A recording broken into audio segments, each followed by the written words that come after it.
And the math is not adding up. They're trying to convince people that they are cutting millions of undocumented people from payroll, from Medicare, acting as though this is what's going to save it. Even who do you believe? The people who are trying to cut this, not, by the way, to cut from quote unquote undeserving people to give to deserving people.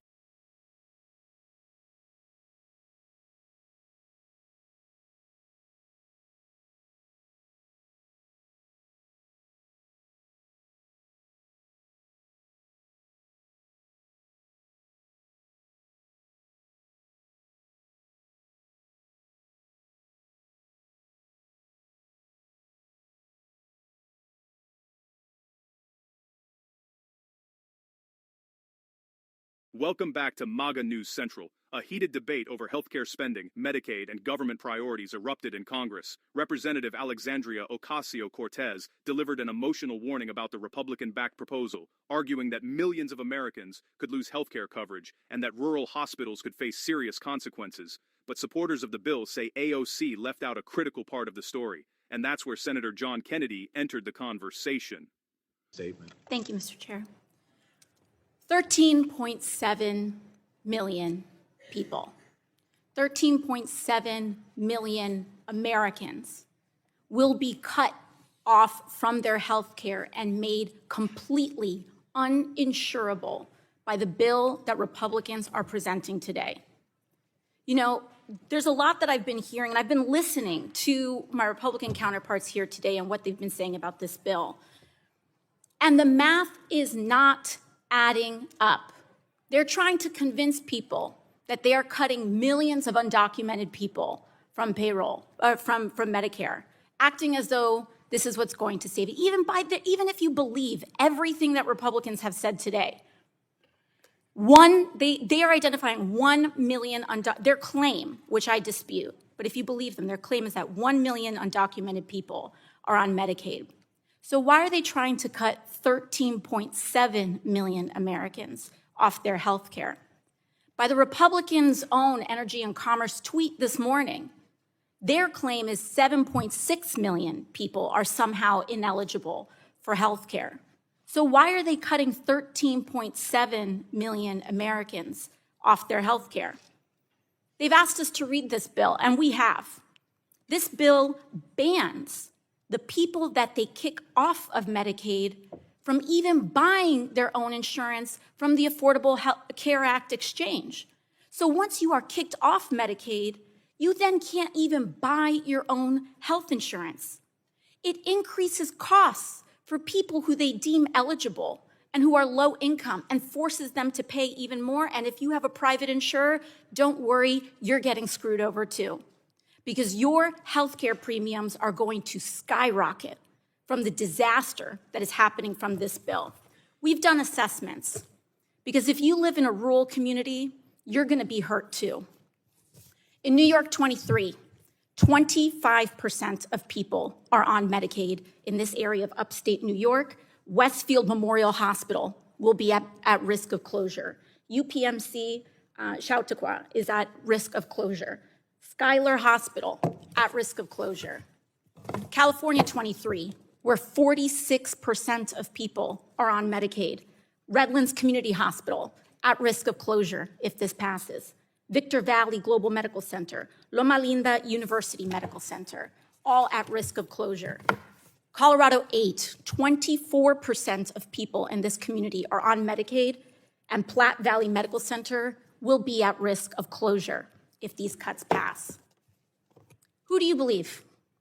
The people who are trying to cut this, not, by the way, to cut from quote unquote undeserving people to give to deserving people, but they are cutting these Medicaid care and these Medicaid dollars to pay for tax cuts for Elon Musk and billionaires.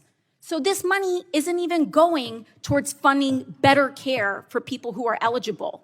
This money is going, and we are cutting money and health care from people and families who are suffering to pay for tax cuts for the rich. It is a crime happening in front of the American public right now. I want to say, Mr. President, next week President Trump's going to send us over what's called a rescission bill. What does that mean? Well, we've got a $7 trillion budget, okay? I don't know how much of that $7 trillion is waste, but every fair-minded person would have to agree that there's some money being spent in that $7 trillion that shouldn't be spent. It just shouldn't. It's wasted money. And so President Trump and this Congress made one of its objectives trying to reduce spending. Not spending that we need to reduce, but spending that needs to be reduced. I call it spending porn. And the president has sent us a bill. He's saying to Congress, I want you to reduce spending in the current budget by $9.1 billion. And let me tell you what the spending, what constitutes the spending I want to reduce. Well, first, $9.1 billion out of a $7 trillion budget, we're not talking about a lot of money here. We're talking about 0.1%. That's all. That's point one. Point two, you need to look at what the president's asking us to cut out. I'll just give you a couple of examples. I didn't make this up. The president is saying we're giving $3 million to Iraq to produce Sesame Street. Maybe we could use that money for something else. The president is saying we're giving $3 million to Zambia for circumcisions and vasectomies. The president's saying we don't need to do that. We've got other priorities. We're giving $500,000 to Rwanda to buy electric buses. The president is saying to us, Congress, we don't need to be spending the money on that. There are more important things. We're spending $67,000 to give insect powder to kids in Madagascar. I don't even know what insect powder is, but the president's asking us to cut it out. We're giving $3,600,000 to Haiti for pastry cooking classes, for cyber cafes, for dance focus groups, for male prostitutes. The president's saying, I don't think so. I don't think that the American people support giving their hard-earned money to male prostitutes in Haiti. So he's asking us to cut it out. He's asking us to reduce the budget by $833,000 because some of President Biden's bureaucrats gave a contract to transgender people, sex workers, and their clients in Nepal. The president's saying, I don't want to do that. And he's right. That's enough. You get the idea. That's why I call it spending porn. Triggers your gag reflex. You look at this stuff and you go, what in God's name? Who decided to do this? Well, Congress didn't. The bureaucrats did. It's money we appropriated, but we didn't tell them to go spend money, $833,000, and give it to sex workers in Nepal. They just took the money we appropriated and used it for that. And so the president is asking us to do what's called a rescission, to cancel the spending.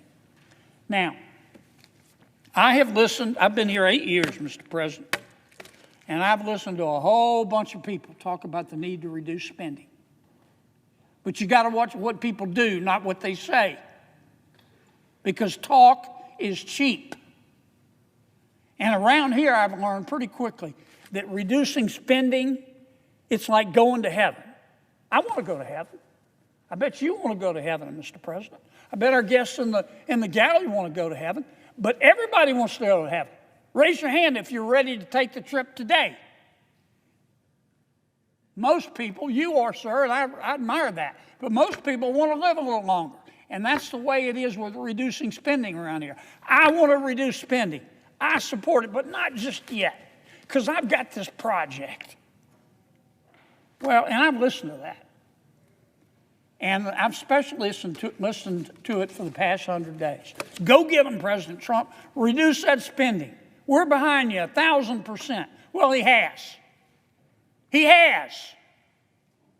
0.1% he's asking us to reduce. And I'm not saying senators shouldn't ask questions and make some changes if they need to be made, but here's the bottom line. It is gut check time. It is gut check time. You either believe in reducing spending or you don't. And if you talk the game and say, let's reduce spending, and you vote against this bill, in my opinion, you ought to hide your head in a bag. Because you will be able to cut the hypocrisy with a knife. It's real hard, Mr. President, to preach temperance from a bar stool. It's gut check time. We need to pass this bill. I yield the floor, Mr. President.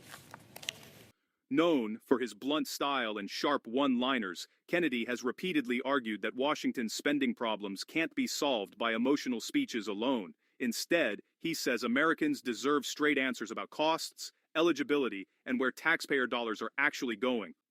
The debate began when Representative Ocasio-Cortez launched a passionate attack against the Republican proposal.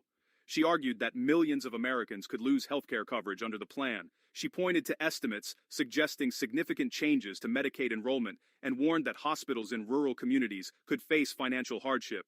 Throughout her remarks, AOC painted a picture of families struggling to access care and communities potentially losing critical health care services. She argued that the proposed changes would affect ordinary Americans while benefiting wealthy individuals through tax reductions. Her message was clear. In her view, the bill represented a major threat to healthcare access across the country. For supporters of AOC, the speech highlighted what they see as the human cost of spending reductions, but critics immediately challenged her conclusions. And that's where the debate intensified. Supporters of the Republican proposal argue that the issue isn't simply about cutting services. Instead, they argue the debate is about eligibility, accountability, and long-term sustainability. This is a point Senator John Kennedy has repeatedly emphasized during discussions about government spending. Kennedy and other Republicans have argued that federal programs must be managed carefully to ensure resources remain available for those they were originally intended to serve. Both sides argue they are protecting ordinary Americans. Both sides claim their approach is the more responsible path forward, and that fundamental disagreement helps explain why healthcare remains one of the most fiercely contested issues in American politics. The clash over Medicaid, healthcare spending, and government priorities highlights one of the most important debates facing the country today. Representative Ocasio-Cortez warned that the proposed changes could harm families and communities. Supporters of Senator John Kennedy argue that reform and accountability are necessary to protect programs for the future. The result is a political battle that shows no signs of slowing down. And, as lawmakers continue debating the future of healthcare, millions of Americans will be watching closely. Now, we want to hear from you. Who made the stronger case? Do you agree more with AOC's warnings about healthcare access, or with Kennedy's emphasis on spending accountability and fiscal responsibility? Let us know in the comments below. If you enjoyed this video, don't forget to like, subscribe, and share. Thanks for watching, and we'll see you next time on MAGA News Central.